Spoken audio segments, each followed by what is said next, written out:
Hello students, let's see a very interesting question. ये question भी तुम्हारा एडवांस लेवल का ही है. इसमें थोड़ा सा पहले तुम्हें ध्यान से देखना है. An organic compound exist in three isomeric form. तो जो ऑर्गेनिक कंपाउंड है इसे थोड़ा पहले आउटर स्ट्रक्चर बनाएंगे. तो ऑर्गेनिक कंपाउंड है, this is known as C10H12 और O2. ओके. और इसे इसके तीन आइसोमेरिक फॉर्म बनते हैं, A and here is the B and here is the C. और तीनों के मॉलिक्यूलर फार्मूला सेम ही है एंड ऑल आर रिजॉल्वेबल. तो सारे के सारे जो है रिजॉल्वेबल हैं, मतलब ऑप्टिकली एक्टिव है. रिजॉल्वेबल का मतलब है ऑप्टिकली एक्टिव है. ओके, ऑप्टिकली एक्टिव है. डीकार्बोक्सिलेशन ऑफ बी और सी. अब जो है क्या करना है, अगर तुम्हें बी या फिर सी इसका डीकार्बोक्सिलेशन ले करना है तो माइनस माइनस CO2 निकाल देते हैं. डीकार्बोक्सिलेशन और यहाँ पर भी डीकार्बोक्सिलेशन, और दोनों से सेम कंपाउंड बनता है, that is C9H12. Okay, C9H12 और इसको इन्होंने कहा डी. फिर इसके बाद इन्होंने कहा कि वेयर इज डीकार्बोक्सिलेशन ऑफ ए. लेकिन जब ए का इन्होंने डीकार्बोक्सिलेशन किया तो जो है बना ई. ओके, ई बना. और ई क्या है, आइसोमर ऑफ डी है. आइसोमर किसका है, ये डी का आइसोमर. तो चलो ठीक है, कोई दिक्कत नहीं, देखेंगे. Both D and E are non resolvable. और ये जो डी एंड ई ये कैसे है, नॉन रिजॉल्वेबल, मतलब ऑप्टिकली एक्टिव नहीं है. D and E are non रिजॉल्वेबल.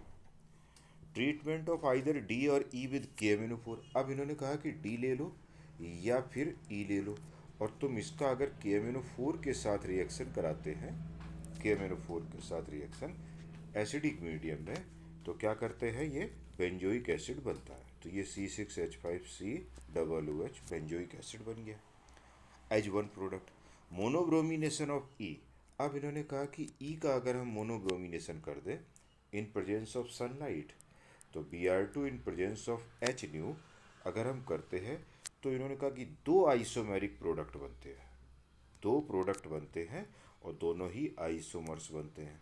तो टू आइसोमर्स प्रोडक्ट बनते हैं. ओके. जबकि इन्होंने कहा कि डी, अगर हम डी का जो है मोनोब्रोमिनेशन कर दें, लेकिन ध्यान रहे डी का मोनोब्रोमिनेशन किया है, फ्री रेडिकल वाला नहीं किया है. तो इसका मतलब है कि इलेक्ट्रोफिलिक एरोमेटिक सब्सटीट्यूशन करा रहे हैं, और इससे जो है क्या होता है, थ्री स्ट्रक्चरल आइसोमर्स बनते हैं. Three structural three structural isomers बनते हैं. तो ये बताया. साथ ही साथ में also B is more reactive than C. और रिएक्टिविटी, तो रिएक्टिविटी जो है तुम्हारा बी की ज़्यादा है सी से. कौन रिएक्टिव ज़्यादा है, बी. बी ज़्यादा रिएक्टिव है सी से टूवर्ड्स डी कार्बोक्सिलेशन. अच्छा, ये भी इन्होंने कहा है कि बी और सी ये रहा, तो बी की रिएक्टिविटी ज़्यादा है किसके लिए, फॉर डी कार्बोक्सिलेशन रिएक्शन के लिए. तो for D carboxylation, for D carboxylation reaction के लिए इसकी रिएक्टिविटी ज़्यादा है. तो ए टू ई तुमको बताना है. ठीक है. तो यहाँ तक अभी तक हमने केवल इसको लिखा था, सारे आउटर स्ट्रक्चर बनाया था. अब इसके बाद चलते हैं कि organic compound exist in three isomeric form. तो जो C10H12O2 है, इसके तीन आइसोमेरिक फॉर्म बनाते हैं पहले. यहाँ से भी तुम स्टार्ट कर सकते हो कि बेंजोइक एसिड चूंकि यहाँ बना हुआ है, तो डी या ई क्या होना चाहिए हम ये भी देख सकते हैं. और डी या ई में क्या है, C9H12 है. तो अगर मैं सोचूं कि डी या फिर ई क्या है, C9H12, और डबल बॉन्ड इक्विवेलेंट कितना है, 9 दूनी 18 2 20, 8, चार डबल बॉन्ड इक्विवेलेंट है इसमें. 9 दूनी 18 2 20 और 12 और 8 20, यानी चार डबल बॉन्ड इक्विवेलेंट इसमें है. तो चार डबल बॉन्ड इक्विवेलेंट का मतलब बेंजीन है. तो अब हम सोच रहे हैं कि इससे कितने बना देंगे। तो एक तो तुम्हारा, अब 6 कार्बन तो यही हो गए, तो 3 में एक तो तुम्हारा बन गया नॉर्मल प्रोपाइल बेंजीन। एक ही भाई एक ही पॉसिबिलिटी है तुम्हारे पास, और एक पॉसिबिलिटी है तुम्हारी आइसोप्रोपाइल बेंजीन बना लो। डी और ई, इसमें से कौन सा डी हो जाएगा कौन सा ई हो जाएगा हम देखेंगे। अब डी और ई इसमें हम कौन सा बनाएंगे, तो अभी हम किसी को भी नाम डाल देते हैं अभी। नहीं, यहाँ से आओ। तो ये कह रहे कि ई का, ये मान लेते हैं थोड़ी देर के लिए ई है, और तुम Br2 in presence of HNu अगर रिएक्शन कराओगे तो ये कैसे बनेगा तुम समझ सकते हो। ये रहा दिस, और ये Br, और देख लो तुम कायरल कार्बन बन गया, तो इसके कितने प्रोडक्ट बन गए, 2 प्रोडक्ट बन गए। ओके। और फिर इसके बाद डी के 3 स्ट्रक्चरल आइसोमर्स बनेंगे। अब डी तुमने ऑटोमेटिकली तुम्हारा ये हो गया। तो अगर मैं इसमें डी का लिखता हूँ, डी, और इस पे तुमने क्या किया है, तुमने यहाँ इलेक्ट्रोफिलिक सब्सटीट्यूशन कराया, फ्री रेडिकल मैकेनिज्म नहीं कराया है। तो इसका मतलब इसके 3 आइसोमर्स कौन से बनेंगे, यहाँ पर 3 आइसोमर्स बनेंगे, ऑर्थो, मेटा एंड पैरा। सारी पॉसिबिलिटी लेनी होगी। तो यहाँ पर ये रहा तुम्हारा एक ऑर्थो, और एक रहा तुम्हारा मेटा, ठीक है। एक रहा मेटा, मेटा कम प्रोडक्ट में बनेगा लेकिन बनेगा, क्योंकि कोई भी एक्टिवेटर होता है वो सारी पोजीशन को एक्टिवेट करता है। उसी आधार पर हम जा सकते हैं कि ऑर्थो है ना, ऑर्थो बन गया तुम्हारा, यहाँ मेटा बन गया, और ये क्या बन गया, पैरा। ओके। तो हमारा डी और ई इसका मतलब है सही जा रहा है, ये डी है और ये क्या है, ई है। और जब डी और ई है तो ए बी सी क्या होना चाहिए, समझ लो तुम। तो ए बी सी यानी ए, और ये रहा ए बी एंड सी। तो इन तीनों के मॉलिक्यूलर फार्मूला क्या है, C10H12O2। तो ये रहा तुम्हारा, अच्छा रुक जाना जरा। तो C10H12O2, तो ये कितना हो गया, 10 दूनी 20, और 20 2 22, और 12 10, 5 5 डबल बॉन्ड इक्विवेलेंट है इसमें। और 5 डबल बॉन्ड इक्विवेलेंट है तो ओबियस सी बात है 4 तो यहीं चले गए, ठीक है। और तुम जान रहे हो कि CO2 इन्होंने यहाँ पर निकाला था, ये देखिए CO2 यहाँ पर निकाला है, इसका मतलब COOH भी है, एसिड है कोई ना कोई, है ना, ऑर्गेनिक कंपाउंड है तो एसिड भी है। तो अब तुम ऐसा करिए कि यहाँ पर बनाइए ऐसे दिस, और इसको बनाने के बाद, और फिर तुम कैसे बनाओगे ये देखिएगा तुम, ठीक है। तो यहाँ पर जो है, अगर हम ध्यान से देखें इसको,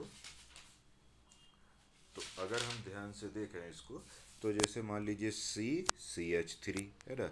अब तुम्हारे पास कितने कार्बन, 10 कार्बन, 6 7 8 9, और यहाँ पर ले लेता हूँ मैं COOH। देख लो एक ये बन गया तुम्हारा, क्या बनेगा मतलब एक बना। और फिर इसके बाद एक और कंपाउंड बनाते हैं।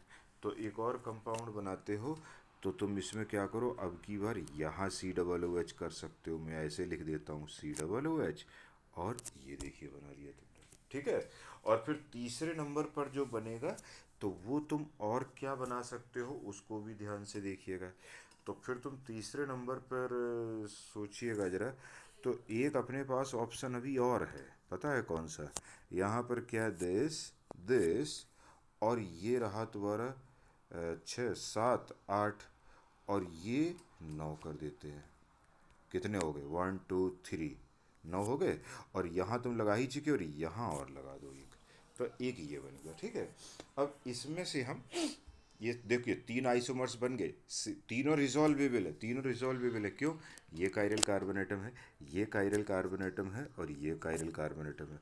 तो ऑल आर रिजॉल्वेबल, तो इसका मतलब है कि ये भी बात बिल्कुल ठीक है, ऑल आर रिजॉल्व। ओके। अब यहाँ पर तुमको देखना है, तीनों से CO2 निकालोगे तो B और C से बनेगा D, और D क्या है तुम्हारा यहाँ पर, ये देख लो तुम। तो B किसको मानेंगे हम, ये देखो तुम जरा। तो B और C हम यहाँ पर लेके चलते, तो B किसको मानते हैं, डी डी तुम्हारा कहाँ है, ये है। तो ये है, तो यहाँ से CO2 निकाल देंगे। तो यहाँ से CO2 निकालेंगे, है ना। तो यहाँ इससे बनेगा, और इससे जो है बनेगा बी और सी। तो यहाँ पर देखेंगे हम, फिर से देखना जरा एक बार, कि बी और सी को लिया तुमने और बनाया CO2 निकाला, और बी और सी से, और डी तुम्हारा बना। तो डी तुम्हारा ये है। तो ये कंपाउंड किससे किससे बनेगा तुम्हारा, तो ये कंपाउंड हमारा बन जाएगा। यहाँ ज़्यादा है क्या, 1 2 3 4 10, 1 2 3, ठीक है। तो यहाँ एक तो ये बनेगा इससे, और एक बनेगा तुम्हारा इससे। बी और सी से बना C9H12। C9H12 कह रहा है, वो सेम कंपाउंड नहीं कह रहा है, वो ये सिर्फ ये कह रहा है, पहले उसने देखो कि बी एंड सी, डियोन मोनोब्रोमिनेशन, यहाँ क्या कह रहा है देखिए जरा, कि डी एंड ईयर, decarboxylation either B or C gave the same C9H12, same D C9H12। तो C9H12 अगर देता है, तो इसका मतलब है कि हम यहाँ मान लेते हैं बी। तो इसको इसको मान लेते हैं। अगर हम यहाँ से COOH निकालेंगे, आइसोप्रोपाइल बेंजीन बनेगा, और यहाँ से COO ये नहीं बनेगा, और यहाँ से आइसोप्रोपाइल बेंजीन नहीं बनेगा, लेकिन तीनों में ही फिर आइसोप्रोपाइल बेंजीन नहीं बनेगा। तीनों में मतलब उसने ये कहा है कि C9H12 बनेगा। तो मैं यहाँ पर इसको जब मैं -CO2 कर देता हूँ, ठीक है, तो इसको जब बना देता हूँ तो ये रहेगा दिस, ऐसे ऐसे बन जाएगा ये। और इसका जो है, इसको जब मैं बनाता हूँ, 1 मिनट, इसको जब मैं बनाता हूँ तो ये -CO2 करता हूँ, तो इससे बन जाएगा तुम्हारा, क्या बन जाएगा, दिस दिस दिस, ये बन जाएगा। और साइमल्टेनियसली जब मैं इसको करता हूँ साथ में, है ना, 1 मिनट रुकना।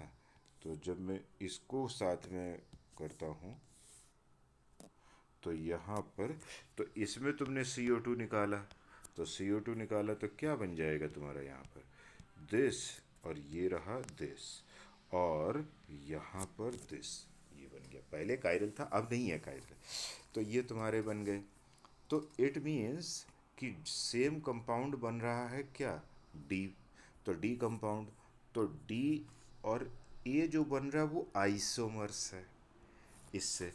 तो अगर हम देखें तो ये देखिए बन रहा है, ये दोनों से कंपाउंड बन गया है क्या, डी, यानी ये बन गया है डी और ई।